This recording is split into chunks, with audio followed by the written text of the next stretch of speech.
Good morning students. मैंने आपको बताया था कि फर्स्ट चैप्टर में हमें तीन चीज को समझना है। पॉइंट चार्ज, इलेक्ट्रिक डायपोल और तीसरा है गॉस थ्योरम। गॉस थ्योरम एक ऐसा टॉपिक है जिससे बोर्ड में लगभग हमेशा ही 5 मार्क्स में क्वेश्चन है, नहीं तो 3 मार्क्स 5 मार्क्स जो भी क्वेश्चन रहते हैं। तो थोड़ा सा हम देखेंगे गॉस थ्योरम के बारे में। एक शॉर्ट ही है, तो देखिए हमारा गॉस थ्योरम है। गॉस थ्योरम पढ़ने से पहले हम थोड़ा देखेंगे इलेक्ट्रिक फ्लक्स के बारे में। इलेक्ट्रिक फ्लक्स फाइव मीन्स हम कह सकते हैं electric lines of force. Electric lines of force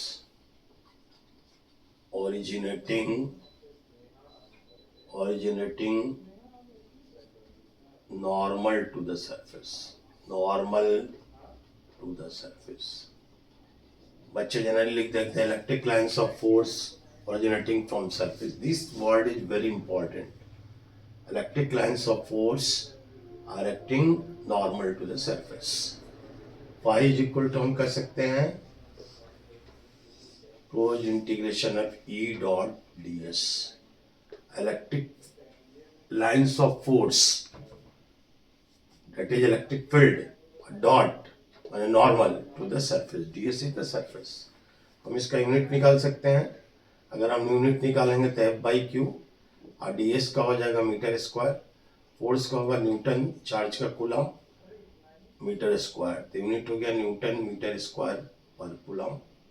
या इसको हम लिख सकते हैं, एक और भी इसका यूनिट हो सकता है, वोल्ट को V बराबर ई डी। तो E बराबर कितना हो जाएगा, V बाई डी डिस्टेंस, और ये हो जाएगा हमारा मीटर स्क्वायर। वोल्ट और डिस्टेंस का होगा मीटर इंटू मीटर स्क्वायर, ये हो जाएगा वोल्ट मीटर। कभी कभी एग्जाम में रहता question, name the physical quantity which has unit volt meter, it will be electric flux. Dot means it is scalar quantity, it is scalar quantity. अब हम direct देखेंगे Gauss theorem without taking time, और थोड़ा इसको देखेंगे क्योंकि इसमें से एक पार्ट क्वेश्चन जरूर एग्जाम में रहता है। तो हम देखेंगे, शॉर्ट ही हम डेरिवेशंस बता दे रहे हैं जहाँ से आपको बच्चों को बोर्ड में मार्क्स मिल जाए। और डिटेलिंग पढ़ना तो अलग से एक वीडियो को बना कर डालूंगा। फिलहाल एग्जाम पॉइंट के लिए देखें, हमको तीन एप्लीकेशन इसका। गॉस थ्योरम क्या है, गॉस थ्योरम मीन्स हम कह सकते हैं E dot D S which is equal to electric flux also is equal to 1 by epsilon naught times Q net. Q net, net charge enclose with in the surface. जैसे अगर हम ये कहें कि हमारा सरफेस कोई गॉसियन सरफेस, यहाँ charge है -2q प्लस 5q और यहाँ चार्ज है 7q। तो हमारे यहाँ पर हमारा फ्लक्स क्या होगा, E डॉट डी एस को हम फ्लक्स भी लिखते हैं। तो फ्लक्स कितना होगा, तो फाइव इक्वल टू हो जाएगा 1 by epsilon not into Q net which is enclose with in surface. तो 1 बाय एप्सिलॉन नॉट और हो जाएगा -2q प्लस 5q। तो this will be equal to 1 by epsilon not into 3q। This will be the answer. इस जो outside charge Gaussian surface के बाहर charges से हमको कोई मतलब नहीं है, और यहाँ पर जो चार्ज इनक्लोज जो हमारा कैसा है, चार्ज स्केलर क्वांटिटी है, इसलिए हम सिंपली ऐड कर लेते हैं। तो ये हमारे लिए देखें, इससे हम कुछ क्वेश्चन कराएंगे भी कि हमारा किस तरह से हमारा होता है। फिलहाल हम एप्लीकेशंस में डायरेक्ट चलेंगे। यहाँ थ्योरम का लिखना होगा तो हम कर सकते हैं, दिस इज क्लोज्ड इंटीग्रेशन। गोला बनाया है, लड्डू बनाकर उसमें इंटीग्रेशन बनाया है, means closed integration of electric field over any hypothetical Gaussian surface, ds is the surface, is equal to 1 by epsilon naught times the net charge enclosed within the Gaussian surface। तो अगर हम statement भी आना चाहिए, केवल statement लिखने में मिलता है, तो हम जो लिखे हैं इसी को हम स्टेटमेंट बनाएंगे। Closed integration of electric lines of force और electric field originating normal to the surface is equal to 1 by epsilon naught times the net charge enclosed within the surface। अब इसका एप्लीकेशन हमारे देखिए, हमारे इसका तीन एप्लीकेशन, हमने डिस्ट्रीब्यूशन ऑफ चार्ज पढ़ाया था, वहाँ बताया था linear charge density, surface charge density और हमारे लिए वॉल्यूम चार्ज डेंसिटी। तो तीनों का एक एक हमारा है। पहला हम देखेंगे calculation of electric field due to wire, thin wire.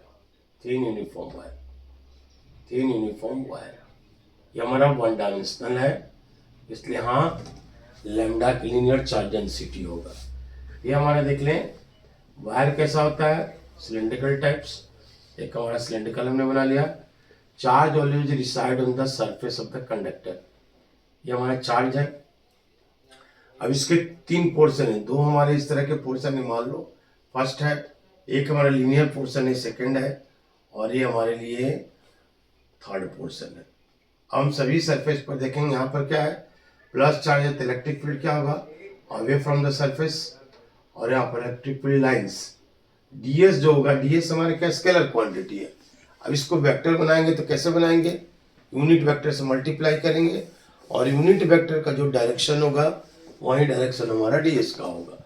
ये हमारा हो गया normal to the surface, electric field का नॉर्मल है डीएस ही है, यहाँ पर एंगल कितना हो जाएगा 90 डिग्री हो गया। अब सेकेंड के लिए हमारा क्या होगा, इलेक्ट्रिक फील्ड इधर है, प्लस है away from the surface and normal to the surface, ABC direction में हो जाएगा। यहाँ पर थर्ड रीजन के लिए देखिए इलेक्ट्रिक फील्ड लाइन्स इधर है और नॉर्मल टू द सरफेस हमारा इधर हो जाएगा। तो हमारे देखिए जहाँ 90 हो गया तो E dot D S means क्या होगा, E D S cos 90, cos 90 ई डी एस कॉस थीटा। अब जहाँ जैसे जैसे हम अगर यूज करें तो क्या आएगा, E dot D S for region 1 plus E dot D S for region 2 plus E dot D S for region 3, that will be equal to 1 by epsilon naught into q. q is the charge. अब हमारे देखें, अब first reason में देखिए ई और D S के बीच में angle कितना है 90, तो ई डी एस कॉस 90 हो गया रीजन 1 के लिए। E D S second region के लिए E D S cos 0 second region के लिए, और थर्ड रीजन के लिए फिर हमारा कितना हो जाएगा E D S cos 90 cos is equal to 1 by epsilon naught into q। Second है थर्ड रीजन हो गया, ये तो हमारा cos 90 जीरो हो गया, ये भी जीरो हो गया, तो केवल हमारा होगा E D S cos 0 means 1 second region के लिए 1 by epsilon naught into q। अब डी एस हमारा क्या है, मेजर जो इतना चीज हम करते हैं, मेजर हमारा पूरा में क्या है, केवल हमको डी एस का वैल्यू हटाना है। तो स्फीयर पर हमारा एक और वायर है, वायर में अगर हमारे यहाँ से यहाँ लेंथ है तो सरफेस एरिया जो होगा ई इंटू डी एस इनका इंटीग्रेशन क्या होगा एस, तो हो जाए इसका वैल्यू कितना होगा 2 pi R L equal to 1 by epsilon not into Q. E का वैल्यू हो जाएगा 1 by 2 pi epsilon not Q upon R L. Q by L linear charge density, ये हो जाएगा 1 by 2 pi epsilon not lambda by R, ये हमारे लिए formula हो जाएगा। तो हम देखें, अगर हम इसको एक बार समझ लो फिर हम शॉर्ट में इसको भी बता देंगे क्या हम कर लेते हैं। ये हमारे लिए हो गया ई की वैल्यू आया 1 by 2 pi epsilon not lambda by R. अभी हमारे देख लें, अगर हमको ग्राफ बनाना है ई और आर का, ई और आर, तो हम ये कह सकते हैं E is inversely proportional to R. Graph हमारा कुछ इस तरह होगा। कई बार बोर्ड में आया 3 मार्क्स क्वेश्चन में, कई बार 5 मार्क्स में भी मिल जाता है, एक पार्ट या कुछ न्यूमेरिकल या कुछ क्वेश्चंस और अटैच कर लेते हैं। तो देख लें बहुत ईजी सा है। बेसिक हमारे लिए देखें क्या है, हम डीएस का वैल्यू को चेंज कर लेते हैं, और जिस तरह का हमारा जहाँ चार्ज डेंसिटी होगा वहाँ का जैसा सरफेस होगा वहाँ पर डीएस का वैल्यू पुट कर will calculate the value. Next हमारा देखिए दूसरा हमारा एप्लीकेशन है इनफाइनाइट प्लेन शीट। देखें इनफाइनाइट प्लेन शीट के लिए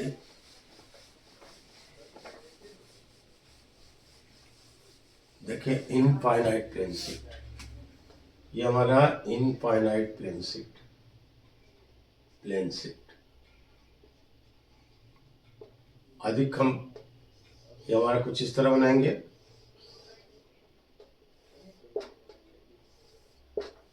चार्ज हमारे यहाँ पर ऐसे है, यहाँ पर चार्ज ऐसे है, यहाँ पर चार्ज हमारे लिए ऐसे हैं, सरफेस पर डिसाइड कर रहे हैं। अब हम कह सकते हैं यहाँ से एक पैरेलल पाइपेट कट करेंगे, हमारे देखिए यहाँ पर हमारे क्या प्लस चार्ज है तो इसका रीजन 1 हो गया, electric field away from the है और नॉर्मल टू द सरफेस, यहाँ से नॉर्मल टू द सरफेस बनाएंगे तो इसी डायरेक्शन में लाई करेगा तभी बनेगा नॉर्मल टू द सरफेस। अब ये रीजन हमारे 2 हो गया, इस रीजन क्या है प्लस चार्ज इधर है तो इलेक्ट्रिक फील्ड इधर हो गया, नॉर्मल टू द सरफेस इधर हो जाएगा। इस रीजन को देखें यहाँ पर हमारा हो जाएगा प्लस है तो इलेक्ट्रिक फील्ड इधर हो गया और नॉर्मल टू द सरफेस अगर डालेंगे तो यहाँ पर नॉर्मल टू द सरफेस ही हो जाएगा। यहाँ पर भी अगर हम यूज करेंगे तो देखिए क्या होगा, ये हमारा सीट बन गया तो E dot D S for region 1 plus E dot D S for region 2 plus E dot D S for region 3 will be equal to 1 by epsilon not into Q. अब देखिए अब करेंगे हमारे रीजन 1 के लिए ई और डी एस, एन जो लिख रहा है यूनिट वेक्टर है, ये हमारा डी एस की डायरेक्शन को रिप्रेजेंट करता है, ये हो जाएगा E D S for region 1 cos 0 means 1। Second region में हो जाएगा ई डी एस cos 90, ये 0 हो जाएगा। और थर्ड पे भी हो गया E D S cos 0 means 1 हो जाएगा 1 by epsilon not into Q. यहाँ पर हो गया देखिए E D S for 1 and E D S for 3 that will equal to 1 by epsilon not Q. यहाँ पर डी एस का वैल्यू यहाँ और यहाँ पुट करना है, प्लेट है तो यहाँ पर हमारे लिए हो जाएगा E into A, D S will be A and here also एक बार डी एस का वैल्यू हट डालेंगे तो इंटीग्रेशन खत्म हो गया, डी एस का इंटीग्रेशन एस और एस मीन्स उसका एरिया लिख दिए ई और यहाँ पे डी एस के ऊपर ए हो गया 1 by epsilon not into Q, ये हो जाएगा 2 E A is equal to 1 by epsilon not into Q. E का वैल्यू हो जाएगा 1 by 2 epsilon not Q by A, Q by A क्या है surface charge density, E is equal to हो जाएगा सिग्मा अपॉन 2 एप्सिलॉन नॉट। अब यहाँ पर आर का रिलेशन ई और आर का रिलेशन नहीं आएगा, इसलिए यहाँ पर ग्राफ नहीं हो पाएगा। ग्राफ के ऊपर एक दूसरा इसमें क्वेश्चन बन जाता है, देखिए दूसरा क्वेश्चन हमारा बन जाएगा और ये क्या बन सकता है, देखिए ये हमारा बन पाएगा, देख लो बच्चों ये हमारा बन पाएगा जैसे हमारा ये सीट है, देखिए ये हमारे लिए सीट है, तो इनफाइनाइट प्लेन सीट है। अब एनसीईआरटी में क्वेश्चन इसका चार्ज डेंसिटी सिग्मा है, इसका चार्ज डेंसिटी माइनस सिग्मा है। अब इस रीजन में हमारा क्या होगा, इलेक्ट्रिक फील्ड क्या होगा रीजन 1 में, रीजन 2 में क्या होगा और रीजन 3 में क्या होना चाहिए। ये दो इनफाइनाइट सीट है। देखें तो रीजन 1 के लिए हम करते हैं, आप ध्यान में रखो ई लेफ्ट, अगर हम लेफ्ट की ओर जाते हैं तो इसका डायरेक्शन, इसका चार्ज इलेक्ट्रिक फील्ड को नेगेटिव लेना है। ई राइट अगर जा रहे हो तो इसका वैल्यू हमको पॉजिटिव ले लेना है। अब देखिए E1 रीजन में अगर जाओगे तो क्या होगा, अब प्लेट ए को जाना पड़ेगा लेफ्ट और प्लेट बी को भी जाना पड़ेगा, इधर इसको जाना पड़ेगा, इसको भी इधर जाना पड़ेगा, तो दोनों लेफ्ट साइड जा रहे थे इसलिए दोनों नेगेटिव हो जाएंगे। तो हम कह सकते हैं ई ए माइनस ई बी हो जाएगा। तो E1 हमारा हो जाएगा, देखो ई ए का वैल्यू हमने निकाला अभी minus sigma upon 2 epsilon not, minus अभी ऑलरेडी नेगेटिव है minus sigma upon 2 epsilon not, तो कितना हो जाएगा 0। इसी तरह हम देखेंगे, देखिए E2 रीजन में, E2 रीजन में अगर हम देखेंगे तो इसको भी राइट जाना है और इसको भी राइट जाना है, तो ये हो जाएगा ई ए प्लस ई बी। अब यहाँ पर वैल्यू हमारे लिए कितना हो जाएगा सिग्मा अपॉन 2 एप्सिलॉन नॉट और plus minus sigma upon 2 epsilon not, ये भी हमारे लिए 0 हो गया। हमारे E3 रीजन में जाना है, E3 रीजन के लिए देखें, E3 रीजन में अगर हमको जाना है तो ये हमारा हो जाएगा, देखें E3 रीजन में तो इसको जाना पड़ेगा हमारा राइट और इसको जाना पड़ेगा लेफ्ट, तो हो जाएगा EA माइनस EB, ये हो जाएगा हमारे कितना हो जाएगा sigma upon 2 epsilon not minus minus sigma upon 2 epsilon not, ये कितना हो जाएगा 2 सिग्मा अपॉन 2 एप्सिलॉन नॉट, ये कट गया, ये हो जाएगा सिग्मा अपॉन एप्सिलॉन नॉट। ये हमारे लिए कई बार बोर्ड में क्वेश्चन मिल जाता हमारे करने के लिए। देख लो बच्चों, बहुत इजी सा है, खाली इतना हमको इनफाइनाइट शीट के लिए निकाले हो electric field sigma upon 2 epsilon not. हमको देखना है लेफ्ट जाना है राइट जाना है, तो अगर लेफ्ट जाना हो तो नेगेटिव ले लेंगे और राइट जाना है तो पॉजिटिव ले लेंगे और बहुत इजीली इसको सॉल्व कर पाएंगे। नेक्स्ट हमारे लिए देखें, ये हमारा है, नेक्स्ट हमारे लिए है स्फेरिकल सेल। नेक्स्ट हमारे लिए स्फेरिकल सेल।